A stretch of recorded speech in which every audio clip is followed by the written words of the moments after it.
Welcome to J Chandru vlogs. இன்னைக்கு நம்ம நிகழ்ச்சியில இசைக்கலைஞரை பார்க்க போறோம். இன்னைக்கு நம்ம நிறைய பாடல்களை கேட்டு ரசித்த பாடல்கள் எல்லாம் அவரோட இசையும் இருக்கு. இன்னைக்கு அவருக்கு இண்டஸ்ட்ரியில அவருடைய பேர் ஜெயச்சந்திரன் அவருடைய பேர். ஆனா இன்னைக்கு இண்டஸ்ட்ரியில அவருக்கு ஒரு செல்ல பேர் உண்டு, ஜெயிச்சா.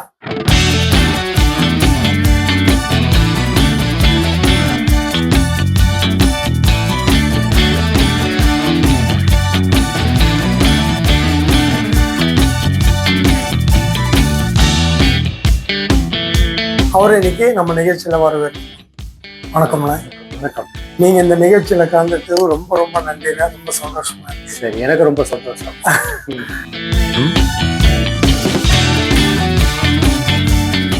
நீங்க இசைக்கலைஞரா மாறுறதுக்கு எப்படி இன்ட்ரெஸ்ட் வந்துச்சு? எல்லாமே கடவுள் தான். சரிண்ணா. அப்பா மியூசிஷியன். அவங்க பேர் எம்.கே. சிங்காரம். ஓகே.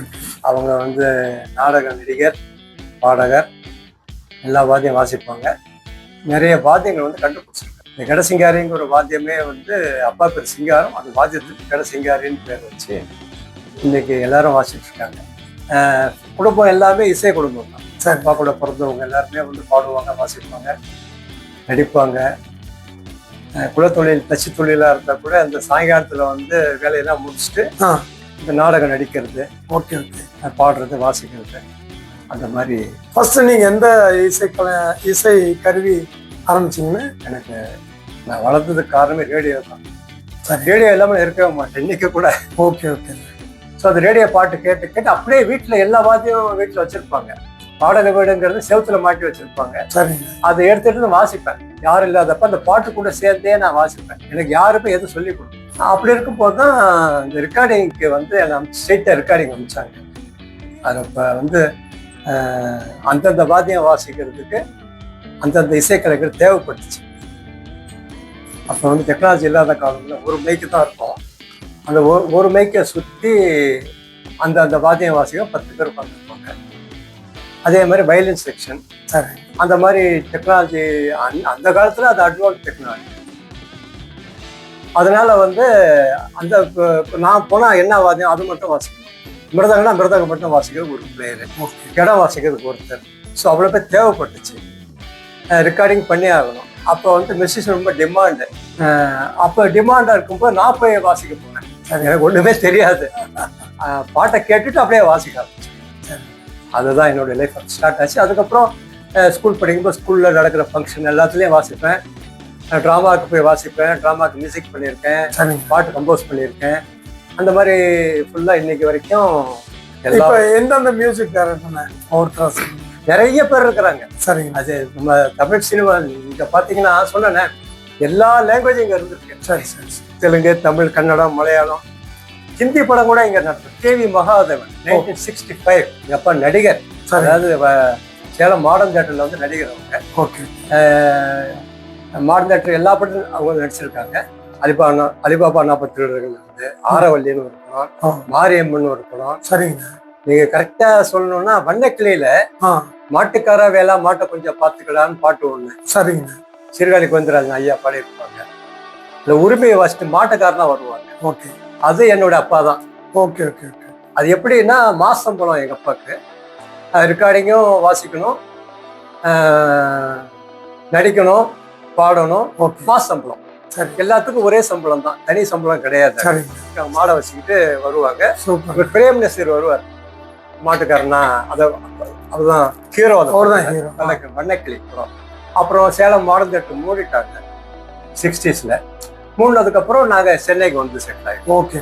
ஆமாம், 60ஸ்ல நான் 2 வயசா இருக்கும்போது சென்னைக்கு வந்தேன். சரி சரி. அப்போ அதுதான் எனக்கு லைஃப்ல பெரிய ஒரு மாற்றம். பெரிய வீடு, வீட்டுக்குள்ளே ஓப்பன் பிளேஸ் இருக்கும், இன்ஸ்ட்ருமெண்ட் எல்லாம் வீட்டுக்கு ஃபுல்லாக இன்ஸ்ட்ருமெண்ட்டு. எனக்கு நிறைய இன்ஸ்ட்ருமெண்ட் வாங்கி கொடுத்தாங்க எங்கள் அப்பா. அது எப்படி கிடச்சிச்சுன்னா எனக்கு அது முக்கியமாக சொல்லணும். அப்போ ஷூட்டிங்க்கு இந்த ஆர்கெஸ்ட்ரா கேட்கும்போது வாத்தியம் சப்ளை பண்ணுவோம். அது ஒரு பெங்களூர்லேருந்து ஒருத்தர் என்ன பண்ணியிருக்கிறார், எல்லா வாத்தியம் கொண்டு வந்திருக்கிறாரு. அவருக்கு அவ்வளோவா வேலை நடக்கலை. அவர் எங்கள் அப்பா பார்த்துட்டு, சிங்காரம் நான் எல்லாத்தையும் கொடுத்துட்டு ஊருக்கு போயிடுறேன், இங்கே வேலை நிறைய நடக்கலை, நான் பெங்களூருக்கு போயிடுறேன் அப்படின்ட்டு போயிட்டார். போகும்போது எங்க அப்பா 150 ரூபா கொடுத்து 67ல சொல்றேன், 70ஸ்ல, அப்பா 1970ல அந்த பாங்கோஸு, கபாஷு, கேமரின் ம் ஒரு 4-5 இன்ஸ்ட்ருமெண்ட்டை வந்து கொடுத்துட்டு இந்த டோலக் ஒன்று சரிங்க கொடுத்துட்டு வச்சுக்கோங்க. என் பேர் ஜெயான்னு கூப்பிட்டு, ஜெயச்சந்திரன் ஜெயாக்க கொடுத்துருங்க, சரி ஜெயா கொடுத்துருங்க சொல்லி கொடுத்துட்டு போயிட்டாரு. அது எனக்கு வாசிக்கிறதுக்கு வீட்டில் எப்போ பார்த்தாலும் வாசிப்பேன். சரிங்க அது அவருக்கு இந்த நேரத்தில் வந்து நான் வந்து நன்றி சொல்லிக்கிறேன். ஸோ அவர் எல்லாத்தையும் அந்த அந்த இன்ஸ்ட்ருமெண்ட் எனக்கு கண்டிப்பா. கிடைச்சிருக்கு. ஸோ இந்த மாதிரி நிறைய பேருடைய ஒத்துழைப்புல தான் அப்படியே டெவலப் பண்ணது தான். ரேடியோ தான் எனக்கு மெயின். ரேடியோ கேட்டு கேட்டு கேட்டு கேட்டு அப்படியே வாசிக்க ஆரம்பிச்சு. சூப்பர். ஆனா நீங்க என்னென்ன கருவிகள்லாம் வாசிப்பீங்க? நிறைய வாத்தியங்கள் வாசிப்பாங்க நான். சரி. நீங்க வந்து இந்த கிச்சன் எஃபெக்ட்ல இருந்து சமையல் எஃபெக்ட் இருக்குல்ல, படத்துலலாம் வரும் உங்களுக்கு. பாத்திரம் கீழே போடுறது, தண்ணி எஃபெக்ட், குருவி எஃபெக்ட், அப்புறமேட்டு வந்து செப்பு குடத்துல தட்டுறது, தண்ணியில கல் போடுறது, என்ன அதுல இருந்து உங்களுக்கு இந்த கிளாப் பண்றது, ஸ்லாப் அடிக்கிறது, கண்ணத்துல அடிக்கிறது, ஓ கொலுசு ஓடுறது, பொண்ணுங்க ஓடுற சீனு, கோயில் மணி, டெம்பிள் பெல் அடிக்கிறது, என்ன ஸ்கூல் பெல்லு, தண்டவாளம் பெல்லு, ஸ்கூல்ல ஒவ்வொரு ஸ்கூல்ல ஒரு மாதிரி இருக்கும். சரி. பெல் அடிக்கிறது, ரவுண்ட் பெல் அடிக்கிறது, இந்த மாதிரி இல்லாம வாத்தியங்கள், சரி, தபலா, டோலக்கு, பேஸ் டோலக்கு, தாண்டியா, அதுக்கப்புறம் ட்ரம்ஸு, அப்பா என்ன உடுக்க, உரிமை, பம்பை, கடசிகாரி, பேஸ் டோலக்குன்னு ஒரு வாத்தியம் இருக்கு, தாண்டியான்னு ஒரு வாத்தியம் இருக்கு, கோலாட்ட குச்சி வரைக்கும் உடுக்க சொல்லிட்டே இருக்கலாம். அந்த சரி, அவ்வளோ வாத்தியங்கள் இருக்கு. ஓகே. இது வரைக்கும் இண்டஸ்ட்ரிக்கு வந்து எத்தனை வருஷம் ஆகுது? 61 வருஷம் ஆச்சு. அப்பா அப்பா 61 வருஷம் ஆச்சு. இல்லை, இன்னைக்கு இருக்கிற இசையமைப்பாளர்கிட்ட யார்கிட்ட ஒர்க் பண்ணீங்கன்னு? எல்லாத்திட்டும் ஒர்க் பண்ணியிருக்கேன். எஸ் ராஜேஸ்வர ராவ். சரிங்க. என்ன அங்கேருந்து ஆரம்பிச்சிங்கன்னா அவங்க தான் ஆரம்பம் மியூசிக் டைரக்டர்ஸ். சரிங்க. அவர் சுதர்சனம் மாஸ்டர், சராசக்தி படம் சூப்பர். அவரு. எஸ்வி வெங்கட்ராம ஐயர், ஓஹோ, அவர் வந்து மீரா படம் பண்ணது அவர் தான். அடையுங்க. இவங்க தான் ஸ்டார்டிங் மியூசிக் டைரக்டர். சரி சரி. அதுக்கு முன்னால அதுதான் எஸ்.எம். சுப்பையா நாயுடு. சரி. எல்லாம் ஒரே காலகட்டம். சரி. S M. Subbiah Naidu sir, S V Venkatrama Iyer, S Rajeswara தெலுங்குலையும் தமிழ்லையும், கண்டசாலா மாஸ்டர், அப்படி எல்லாரும் வந்தாங்க. கேவி மகாதேவன், அதெல்லாம் தெய்வ பிறவிகள். சரி. விஸ்வராமூர்த்தி, இவங்க தெய்வ பிறவி, எல்லாம் தெய்வ பிறவிகள் தான் கிரியேட்டர்ஸ். சரி. அதே மாதிரி தட்சாமூர்த்தி சுவாமி, தெலுங்கு தட்சாமூர்த்தி, தெலுங்குல தட்சாமூர்த்தின்னு ஒருத்தர். சரி. அவர் தான் அலிபாபா நாற்பது பண்ணவர். ஓகே. மங்கையர் திலகம் பண்ணவர், டிஆர் பாப்பா. ஓகே. அந்த மாதிரி இன்னைக்கு இருக்கிற அனிருத் வரைக்கும் வாசிச்சாச்சு. சரிங்க. ஓகே. அதான் 4 தலைமுறை. ஓ சரி சரி சரி. அது யாருக்கும் கிடைக்காத ஒரு பெரிய வாத்தியம். கொடுப்பேன். 4 தலைமுறைக்கு வாசிச்சாச்சு மியூசிஷியன்ஸ். அதாவது சிவாஜி சாருக்கு வாசிச்சாச்சு, சிவாஜி சாருடைய பையன் பிரபு சாருக்கு வாசிச்சாச்சு, பிரபு சார் பையன் விக்ரம் பிரபுக்கும் வாசிச்சாச்சு. இமான் தம்பி மியூசிக்ல அம்மாடி உன் அழகு செமத்தூளு அதுவும் வாசிச்சாச்சு. ஸோ 3 பேத்துக்கு வாசிச்சாச்சு.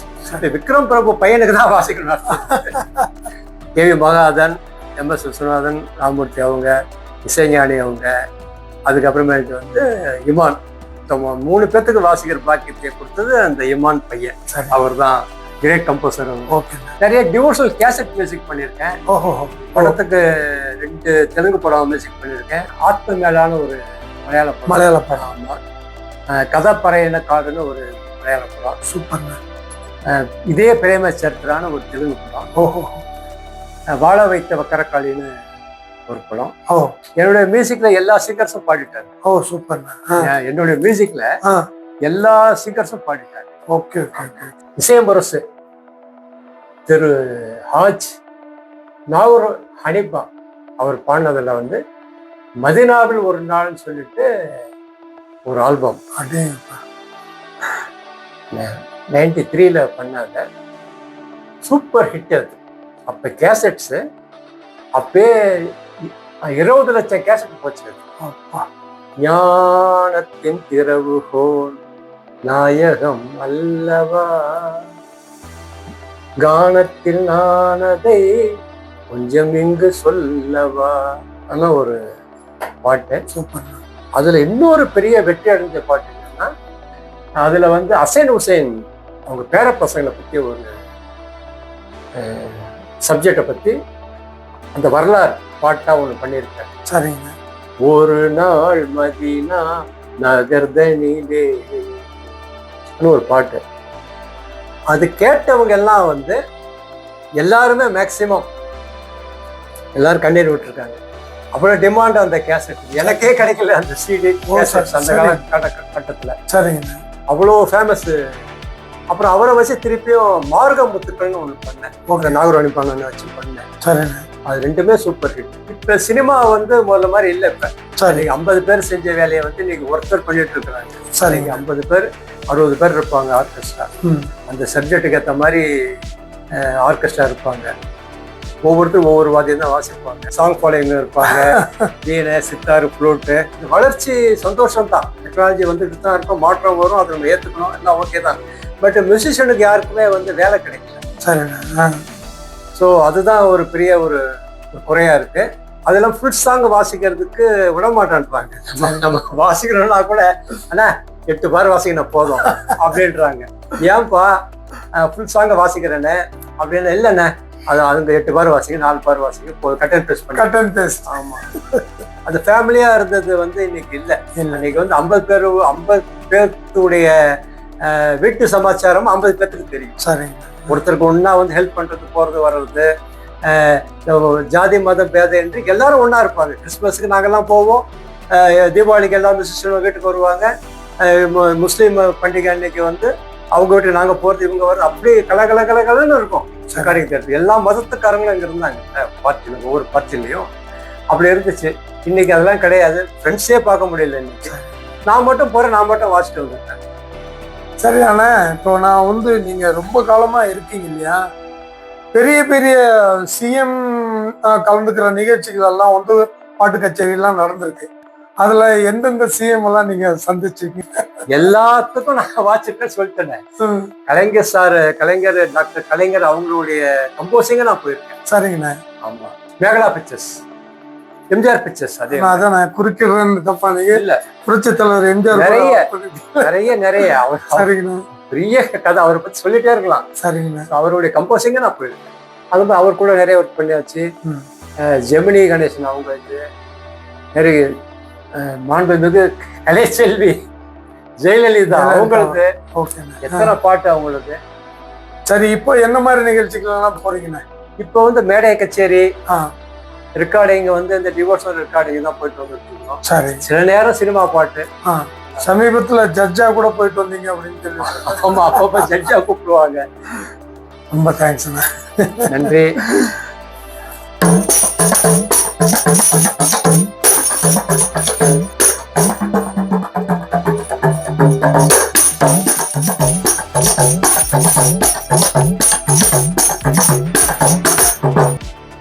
இந்த வாத்தியம் பேர் வந்து கபாஷ்.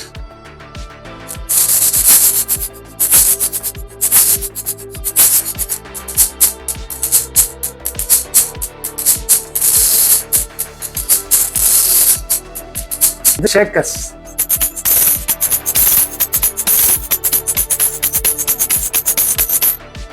இது ஒரு காலத்துல வந்து அப்பா பண்ணும்போது எப்படி பண்ணுவாங்கன்னா, இது ஊதுபத்தி குழா இருக்கு. ஸ்டீலில் ஒரு சில ஊதுபத்திலாம் வந்து அட்டைப்பட்டில் வராது, மெட்டல் ஒரு பாக்ஸ் மாதிரி இருக்கும், பைப் மாதிரி இருக்கும். அந்த பைப்புக்குள்ளே என்ன பண்ணுவாங்க, இந்த கிராம்ஃபோன் ரெக்கார்ட் போடும்போது அந்த ஊசியை கழட்டி கீழே போட்டுருவாங்க. அதெல்லாம் அப்பா என்ன சொல்லுவாங்க, சந்திரா அது போயிட்டு எல்லாத்தையும் எடுத்துகிட்டு வாப்பாங்க. என்ன அது கொண்டாந்து கொடுத்தா அப்பா என்ன எதுக்கு இது வந்து கேட்குறாங்கன்னு தெரியலையேன்னு சொல்லிட்டு நான் நினைப்பேன். அது என்ன பண்ணுவாங்க, அந்த அந்த ஊதுபத்தி பைப் இருக்குல்ல, அதுக்குள்ள போட்டு இந்த மூடிட்டு ஷேக்கர்ஸ் அன்னைக்கு அப்படிதான் வாச்சாங்க. அப்புறம் கொஞ்ச நாள் என்னாச்சு, உள்ள பச்சை பயிர் போட்டு வாசிப்பாங்க. அந்த மாதிரிலாம் வந்தது. பட் இன்னைக்கு வந்து இது வந்து ஒரு வாத்தியமாகவே இன்னைக்கு வந்து கடையில் விற்குது. இப்படிதான் ஒவ்வொரு வாத்தியம் வந்து உருவாக்கினாங்க. எங்கள் அப்பா அந்த மாதிரி நிறைய செஞ்சுருக்காங்க. உலகத்தில் நிறைய பேர் அந்த மாதிரி செஞ்சுட்டு இருக்கிறாங்க, நமக்கு தெரியல. நான் பார்த்தது எங்கள் அப்பா கிட்ட வந்து அந்த மாதிரி ஒவ்வொரு வாத்தியமாக செய்வாங்க. எங்கள் அப்பா மெனக்கெட்டு செய்வாங்க. நானும் இன்னைக்கு வரைக்கும் மெனக்கெட்டு செஞ்சதுனால தான் இன்னைக்கு இந்த இடத்துக்கு நான் வந்துட்டு இருக்கேன் இன்னைக்கு வரைக்கும். இது என்ன எல்லாத்துக்கும் தெரியும், இது ரொம்ப முக்கியம் வாழ்க்கையில மனுஷனுக்கு. சமயம் பார்த்து இதை வந்து யூஸ் பண்ணணும் எல்லாத்துக்குமே. அதாவது பாட்டுல சொல்ற தப்பா நினைக்காதீங்க.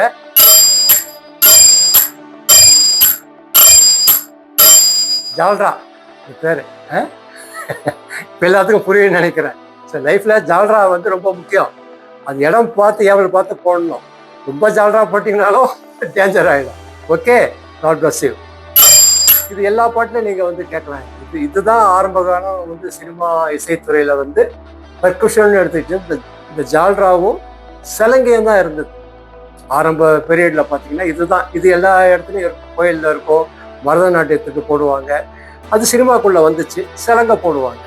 அதுக்கப்புறம் தான் இந்த டேமரின், இந்த கபாஷு, இந்த மொராக்கஸ் இதெல்லாம் வந்து கொஞ்சம் மியூசிக் ஷாப் வந்ததுக்கப்புறம், அப்புறம் வெள்ளைக்காரங்க இங்கே இருந்ததுனால, ஆங்கிலேயன்ஸ் இருந்ததுனால அவங்க கொடுத்துட்டு போன வாத்தியங்கள்லாம் வந்து இவங்க மியூசிஷியன் வாங்கி வச்சு அதை வந்து யூஸ் பண்ணாங்க. இப்போ பாம்பே, கல்கட்டா கொஞ்சம் மியூசிக் ஷாப் இருந்துச்சு. சென்னையில் வந்து பர்குஷன் இன்ஸ்ட்ருமெண்ட் கிடைக்காது, ரொம்ப டிமாண்டு. ஒரு டேமரின் கூட கிடைக்காது, அது வேற மாதிரி இருக்கும் அந்த டேமரின்லாம். அந்த டேமரின்னும் நான் வச்சுருக்கேன். எங்கள் அப்பா வாங்கினேன் 60s வாங்கின டேமரின், மியூசிக்கில் வாங்கின டேமரின் நான் வச்சுருக்கேன். ஆனால் சிங்கர்ஸோட உங்களுக்கு இருக்கிற பரிச்சயம், அவங்க கூட இருந்த எக்ஸ்பீரியன்ஸை கொஞ்சம் சொல்லுங்கள். பி லீலா அம்மா, பாலமுரளி கிருஷ்ணா சார், டி.எம். சௌந்தரராஜன், சுசிலா அம்மா, ஜானகி அம்மா, சித்தி, A M Raja, Jesudas sir, Jayachandran, Balu sir, Manoj, Chitra, Charan, Malaysia Vasu, அதுக்கப்புறம் ஸ்வேதா மேனன், சீனிவாஸ், விஜயபிரகாஷ், இன்னைக்கு இருக்க ஜென்ரேஷன். ஸோ அன்னையிலேருந்து இன்னைக்கு வரைக்கும் எஸ்.சி. கிருஷ்ணன் இப்படி நிறைய பேர்த்து கூட வந்து நான் ஒரு எல்லாரும் பாடின பாட்டையும் பாடி நான் வாசிச்சேன். சந்திரபாபு பாடியே நான் வாசிச்சிருக்கேன். சரிங்க. யாருக்கு கிடைக்காத பாட்டு. ஓ. அப்படி இருக்கும்போது ரொம்ப நெருக்கமா ஜாலியா இருக்கும், எல்லாரும் ஜாலியா இருப்பாங்க. பட் பாலு சார் வந்து ரொம்ப ஜாலியா இருப்பாங்க. ஜெயசுதாஸ் சாரும் பாலு சாரும், மனோ ரொம்ப ஜாலியா இருப்பாங்க. திருச்சி லோகநாதன் எங்க உறவினர், அவங்க பி.பி. சீனிவாஸ் அவரு. இப்படி எல்லாரும் பாடின பாட்டும் வாட்சாச்சு. கூட டிராவல் கச்சேரிக்கு பண்ணியாச்சு. சரி. மலையாள ஃபீல்டு ஃபுல்லாக நான் தான் வாட்சேன். Devaraj master, Arjun master, A T. Umar, தர்ஷாமுல் சாமி, ஜி தேவராஜன், ராகவன் மாஸ்டர்னு ஒருத்தர். சரி. இவங்க எல்லா ஊருக்கும் நான் தான் வாசிப்பேன். குயிக்காக முடிப்பாங்க. மலையாள ரெக்கார்டிங் பார்த்தீங்கன்னா நம்ம ஏ.ஆர். ரஹ்மானுடைய ஃபாதர் சேகர் மாமா. ஓ சரிங்க. அவரு மாமா தான் எங்களுக்கு. அவர் சரிங்க, குடும்ப நண்பர் எங்களுக்கு. ஓகே. அவர் மயூரின்னு ஒரு படம் பண்ணார். இவங்க பெரிய ஹிட். அந்த ஆமா, அந்த கால சுதா சந்திரன் ஹீரோயின். ஆமா, அவங்க ஆக்ட் பண்ண படம். நான் தான் சாங் வச்சேன். அப்போ வந்து சாங் ரெக்கார்டுக்கு அன்னைக்கு பாலு சார் சொன்னாரு, அந்த உண்மை கதை சொன்னாரு. இந்த மாதிரி ஒரு பொண்ணு ஆக்சிடென்ட் ஆகி இதாகிடுச்சு. டான்ஸுக்கு போகும்போது, கட்சி ஷோக்கு போகும்போது. சரி, அதே கதையை எடுக்கிறாங்க. அந்த பொண்ணு இப்போ வரும் பாரு அப்படின்னாரு. அதே மாதிரி அவங்க சேம் டைம் லேப்ல தான் ஃபர்ஸ்ட் பாட்டு இருக்காரு. ஓகே, பாலு சார் சொல்லி அவங்க வந்தாங்க. வந்து பார்த்து ஆச்சரியப்பட்டோம். அவங்க அப்போ கொஞ்சம் லைட்டாக நொண்டி நடந்து வந்தாங்க. அவ்வளோ அழகா இருந்தாங்க. அவங்க சந்திரனாலே அழகு தானே. ஸோ அந்த மாதிரி அந்த அளவுக்கு பாலு சார் வந்து ஆர்கெஸ்ட்ரா கூட ஜாலியாக இருப்பார். அதுக்கு சொல்றேன் நான். அவர் சொல்ல வேண்டிய அவசியம் கிடையாது. வாசிங்க, வந்தீங்களா, வாசிங்க, என்ன வாசிக்கிறேன், அந்த மாதிரி கமெண்டிங்லாம் கிடையாது. சரி, ஜாலியாக இருப்பார் பாலு சார். ஓகே. அவர் பாடின டிவோஷனல் சாங்ஸ் லிங்காஷ்டகம் நான் தான் வாச்சேன். சரிங்க. நமச்சிவாயம் நான் தான் வாச்சேன். Namachivayam super hit. சரிங்க. லிங்காஷ்டகமும் சூப்பர் ஹிட். இந்த மாதிரி அவர் பாடின பாட்டு மட்டும் ஒரு 15,000 பாட்டுக்கு மேல நான் வாசிச்சேன். ஓகே. பாலு சார் பாடின பாட்டு 15,000 பாட்டுக்கு மேல பாலு சார் பாடுறாரு. எல்லாத்துக்கும் நல்லா தான் வாசிப்போம். இது பாலு சார் பாடுறாருன்னுவாங்க. அப்படியா, சரி சொல்லிட்டு எக்ஸ்ட்ரா வேலையெல்லாம் காட்டுறது. சரி, இந்த டேம்பரின் போட்டா கூட ஓகே. அது பாட்டு கேட்கும் போதே வந்து பாட்டு கேட்குறாருல, அவர் நாங்கள் வாட்சி முடிச்சிடுவோம். அவர் வந்து வந்தாரோ ஒரு 5-6 பாட்டு பாடிடுவார். ஒரு நாளைக்கு 20 பாட்டுலாம் பாடியிருக்காரு பாலு சார். அவர் அமெரிக்காவுக்கு போனார், 3 மாதம் வரமாட்டாருன்ற பட்சத்தில் ஒரு நாளைக்கு 20 பாட்டு 25 பாட்டுலாம் பாடி இருக்கிறார் மனுஷன். அப்படியே ஒரு பிக்கப் மைண்டு. அவரை பற்றி பேசிகிட்டே இருக்கலாம் பாலு சார். சரி. அப்போ வந்து டேம்பரின் ஜெயிச்சா போட்டோன்னா பார்த்தியா அப்படின்னு கேட்டதாக ரெக்கார்ட்ஸ் ஃபோன் பண்ணி சொல்லுவாங்க. உங்களை வந்து ரொம்ப அப்செட் பண்ணாங்க அப்படின்னு சொல்லுவாங்க. சரி, கச்சேரிகளுக்கு போயிருக்கேன் அப்படின்னு வெளிநாடுகளுக்கு எதுனா போயிருக்கேன்? நிறைய போயாச்சுங்க, போயிட்டு வந்தாச்சு. அதை சொல்லுங்க. நான் எதுனா மலேசியா, சிங்கப்பூர், ஸ்ரீலங்கா, இந்த மொரிஷியஸ். யார் தலைமையில? எல்லா சினிமா கம்போசர்ஸ். சரிங்க, அவங்க மூலியமா தான். ஆமாம். உலகத்துக்கு மூளை வரைக்கும் கொண்டு போயிடுச்சு அந்த மியூசிக். சரிங்கண்ணா. கனடா வரைக்கும் போயாச்சு. ஓகே. உலகத்தை எண்டே கனடா தானே. சரிண்ணா. அது வரைக்கும் கடவுள் வந்து கூட்டு போயிட்டு வந்திருக்கிறார். எத்தனை ஆயிரம் பாடல்களுக்கு வாசிச்சிருப்பீங்கன்னா இது வரைக்கும்? நிறைய படங்கள் வாசிச்சிருக்கேன். 3000 படத்துக்கு மேல. அப்பா, எடுத்து பார்த்தீங்கன்னா நிறைய எல்லா மொழியும் வாசிச்சு. அதே மாதிரி உங்களை விஜய் டிவிலையும் ஜி தமிழ்லையும் நிறைய பார்க்குறோங்க. ஆமாம், அது சேனலுக்கு வந்து நான் வந்து நன்றி தெரிவிச்சுக்கிறேன். ஜி தமிழ் சரிகமப்பால வந்து எனக்கு அவங்க தான் வந்து என்னை அடையாளம் காட்டினது. வேலைன்னு சொல்லிட்டு வேலையாக செஞ்சதை வந்து 4 செவத்துக்குள்ளே வேலையாக 7 to 9 9 to 9 சொல்லிட்டு வேலையாக தான் பண்ணோம். இப்போ டெக்னாலஜி மாறி போச்சு பட்சத்தில் அங்கே போய் வாசிக்க போனதில் வந்து எல்லாத்துக்கும் தெரியுது எந்தெந்த இன்ஸ்ட்ருமெண்ட் யார் யார் வாசிச்சது, நான் தான் அந்த இன்ஸ்ட்ருமெண்ட் அந்த பாட்டில் வாச்சேன் அப்படின்ட்டு அது வந்து தெரியுது. அது ஒரு பெரிய விஷயம். சினிமா இண்டஸ்ட்ரியில் என்னன்னா இந்த பாட்டு யார் கம்போஸ் பண்ணுறதுன்னு யாருக்கும் தெரியாது, யார் பிஜிஎம் பண்ணாங்கிறது யாருக்கும் தெரியாது, யார் வாச்சாங்கன்னு கூட யாருக்குமே தெரியாது. யார் யார் என்ன பண்ண ஏது பண்ணது சரியான பதிவு கிடையாது, யாரும் சொல்லவும் இல்லை. இந்த மாதிரி காலம் போட்டோவே கிடையாதுங்க. ஜி ராமநாதையர் பார்த்து யாரும் வாச்சதுன்னு போட்டோ கிடையாது. கண்டிப்பா. ஜி சுப்ரமணியம் சார் பார்த்து யாருக்கும் தெரியாது. ஒரே ஒரு கிளிஃபிங் மட்டும் இந்த மணமகள் படத்துல சியா சுப்ரமணியன் கண்டக்ட் பண்ற மாதிரி, விஸ்வநாதன் சார் ஹார்மோனியை வாசிக்கிற மாதிரி, ஆர்கெஸ்ட்ரா வாசிக்கிற மாதிரி இருக்கு. அது அவங்க பசங்க சொன்னதுனால நமக்கு தெரியுது. எங்க அப்பா கண்டக்ட் பண்றாங்க, மெல்லிசைமன்னர் இருக்கிறார், ஹார்மோனியம் வாசிக்கிறா இருப்பாருங்க, கோபாலகிருஷ்ணன் இருக்கிறா இருப்பாருங்க, அனுமந்தன தபலா இருக்கிறான்னு அது வந்து அது நாங்கள் தெரிஞ்சுக்கிட்டோம். அந்த மாதிரி தேவி மகாதவன் பட்ட அந்த ஆர்கெஸ்ட்ரா வாசிக்கிறதுக்கு போட்டோஸ் மியூசிக் டேரக்டர் போட்டோ எங்கேயுமே வராதுங்க. இந்த முக்கியமான கிரெடிட் தம்பி ஏ ரகுமானுக்கு கொடுக்கணும். ஆஸ்கார் நாயகர் தம்பி திரு ஏ ரகுமானுக்கு கொடுக்கணும். அவர் தான் ஃபர்ஸ்ட் மியூசிஷியனுடைய பேரை வந்து கேசட்ல போட்டவர், சிடியில போட்டவர். அவருக்கு வந்து அந்த பெரிய மனசு யாருக்குமே இல்லை. இது வந்து NS கிருஷ்ணன் பண்ணிருக்கிறாரு. பணம்ங்கிற படத்துல டைட்டில்ல போட்டிருக்கிறாரு. இப்ப வீண பாலச்சந்தர் பொம்மைங்கிற படத்துல கூப்பிட்டு இன்ட்ரோடியூஸ் பண்ணுவாரு. அப்பயே பொதுவா பண்ணிட்டாங்க. ஸோ ஏ ரஹ்மான் என்ட்ரி ஆனதுக்கு அப்புறம் தான் அந்த படத்து பேரு மாதிரி அந்த பையன் ரோஜா மனசு அந்த பையன். ஸோ அவர் வந்து எல்லாருடைய பேரும் போட்டார். அது வந்து பெரிய பதிவுங்க. அது யாரு வாச்சது, யாரு வந்து என்ன பண்ண நாளைக்கு தெரியாது யாருக்குமே. அது பெரிய பதிவு.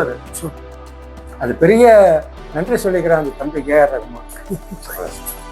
ஆனா இத்தனை ஆண்டுகள்ல நீங்க செஞ்ச கலை தொண்டுக்கு உங்களுக்கு கிடைச்ச அங்கீகாரத்தை நம்ம தமிழ்நாடு அரசு வந்து எனக்கு கலைமாமணி பட்டம் கொடுத்தாங்க.